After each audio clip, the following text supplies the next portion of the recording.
Owens Corning's R-49 EcoTouch Pink Fiberglass installation comes in two different facing options, including unfaced and craft-faced.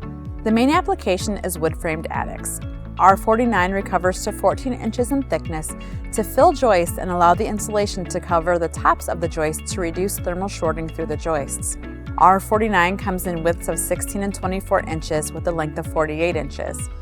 R-49 meets or exceeds the minimum requirements for ceiling R values in all current energy codes. Let's take a look at the different R-49 products and their intended applications. Unfaced R-49 bats are available in 16 and 24 inch widths and 48 inches in length.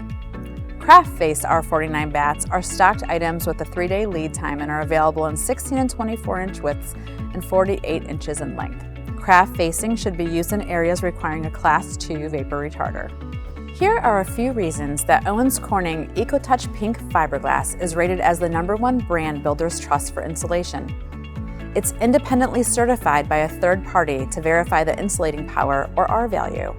That's not the case with some other popular insulating materials. Advanced technology and strict quality control means dependable consistency and low dust. Just a few of the reasons Owens Corning Fiberglass is rated #1 for handleability and ease of installation. Homeowners appreciate that it's made with no added fire retardant chemicals. Plus, unfaced products are made with at least 65% recycled content, and all Owens Corning Fiberglass bats and rolls are made with 100% renewable energy. When it comes to proven solutions that help make homes comfortable, quiet, safe, and sustainable, choose Owens Corning EcoTouch Pink Fiberglass insulation.